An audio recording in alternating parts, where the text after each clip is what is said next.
Bon, bah, pour petite présentation, Julien Arias, 20 ans, je viens de Paris. Ça fait à peu près 2 ans que je mixe maintenant. Jeune producteur, on va dire axé plutôt progressive house. Je mixe à Paris, Mix Club. Sinon, que dire de plus? Aussi, souvent je mixe à Dinard au club. C'est un super joli club en Bretagne. Je crois que niveau DJ, je pense qu'on peut s'axer là-dessus. Ouais. Au début, en fait, moi j'ai commencé par la prod. Donc ça fait à peu près 4 ans, 4 ans et demi que je fais de la musique. Et en fait, ça a été une suite logique. J'ai commencé par la production. Ensuite, je suis arrivé au DJing. En fait, c'était la suite logique parce qu'en fait, avec le succès de Magenta, en fait, ça m'a amené à jouer en club et tout ça. Ok, moi, en fait, j'ai toujours été passionné de musique depuis super petit.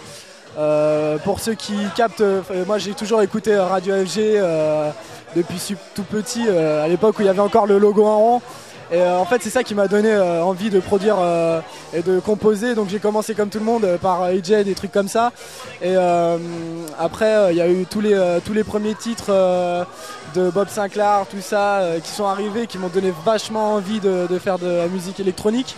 Et petit à petit je suis tombé dedans et depuis j'ai pris le virus et je peux plus lâcher ça quoi. C'est devenu un petit peu toute ma vie. Ouais. En fait aujourd'hui la musique électronique elle se situe comme dans la tranche 15, 25, 22 ans. Je pense que c'est une musique vachement populaire en fait. Avec tous l'effet tectonique qu'il y a eu, toute la médiatisation qu'il y a eu depuis à peu près 2 ans maintenant et l'explosion de radios encore comme FG ou alors Fun qui a intégré beaucoup de musique électronique dans ses playlists. On peut dire que la musique électronique ne fait que se développer vers le haut et à une grosse vitesse. Maintenant, je sais pas si c'est forcément très bon tout ça, surtout que avec tout ça, l'arrivée d'internet, des nouvelles technologies, etc., tout le monde peut se procurer de la musique gratuitement sur internet. D'un côté je trouve ça dommage, mais d'un autre côté c'est un peu ce qui nous fait vivre. Donc on peut pas forcément dire que ce soit mauvais ni bon, donc on fait avec, parce que moi aussi je suis arrivé jusqu'ici grâce à internet. Et je fais la part des choses et je peux pas cracher sur tout ça. Donc voilà, j'essaye de relativiser, mais bon, je pense que la musique électronique a encore un bel avenir devant elle. Ouais.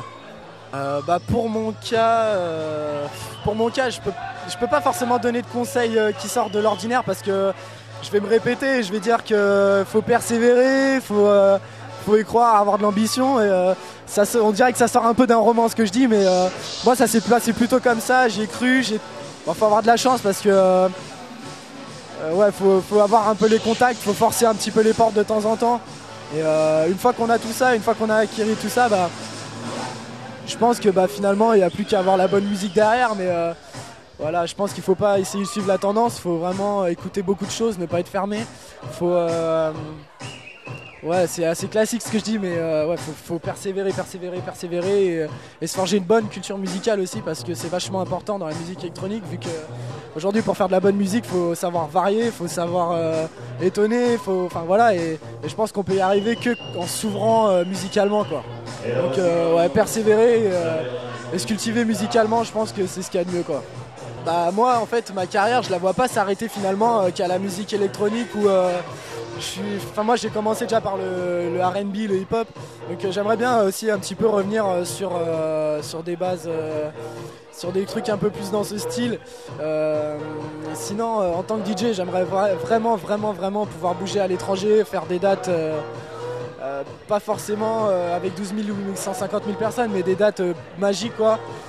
J'aimerais, moi ma carrière je la vois pas s'arrêter vraiment à la musique électronique, parce que je pense que si on s'arrête qu'à une chose, on n'évolue pas déjà personnellement, on grandit pas, je pense qu'il y a beaucoup de choses à faire dans la musique pour s'arrêter qu'à la musique électronique. Donc mais même si j'adore et c'est ma passion et j'aimerais et je veux, et mon rêve c'est d'y rester le plus longtemps possible, j'aimerais aussi m'ouvrir à plusieurs mondes différents, dont le R&B, hip-hop, même la pop tout court. Donc voilà quoi, voilà comment je vois ma vie professionnelle et musicale. C'est vrai, donc c'est vrai qu'il y a ce petit mythe, le mythe, la légende du DJ qui claque des doigts et qui a assez facilement un numéro finit assez facilement avec une fille, mais bon, je veux pas me la péter, mais bon, c'était déjà pas un problème, donc non, je plaisante. Mais non, ça m'est jamais arrivé d'avoir des facilités comme ça avec des nanas. C'est vrai que par contre, je parle pour autant pour les garçons que pour les filles, il y a un espèce de magnétisme qui se dégage autour d'un DJ qui fait que en fait, quand un DJ mixe ou quoi que ce soit, bah, en fait, il y a ce côté, tout le monde est un peu bouche bée en train de regarder. C'est un peu pareil pour les chanteurs et un peu pareil pour tout le monde, donc ça fait assez plaisir d'avoir cette petite reconnaissance du public quand des gens sont pas scotchés mais regardent et sont un peu admiratifs des choses quoi, finalement, même si on fait pas des trucs extraordinaires. Je trouve ça bien, mais non, au niveau des filles ça m'a pas franchement apporté grand chose quoi. Je te cache pas que mon père, ma mère étaient pas forcément très chauds au début. Intermittent du spectacle, ouais, je sais pas quoi. Et bah forcément, ils y connaissent pas trop et tout, etc.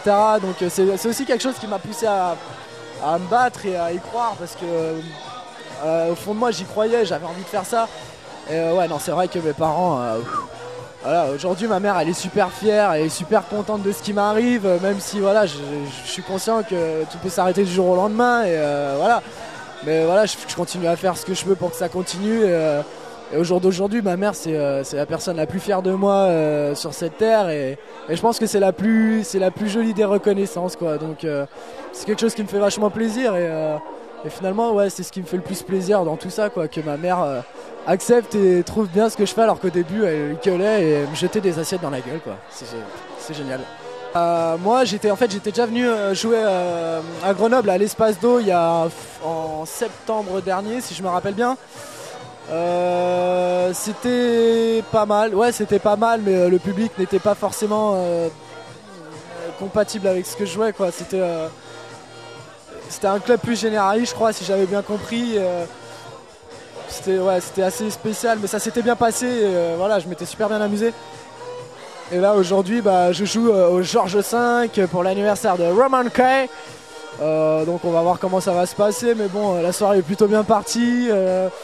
Les gens ont l'air bien chauds. Donc je pense qu'on va pouvoir taper ce soir. Il va y avoir des bras en l'air. Il va y avoir du soutif dans les mains. Et bon, bah, ça va être sympa quoi. Donc on va voir ce soir, je pense qu'on va bien s'amuser, mais sinon Grenoble, super jolie ville, une petite place où on a bouffé dans un restaurant où ils mettent des pignons de pain, c'est dégueulasse, n'allez jamais manger là-bas, voilà, c'est tout ce que j'ai à dire. Voilà, non, Grenoble terrible et bah, à ce soir et puis voilà quoi.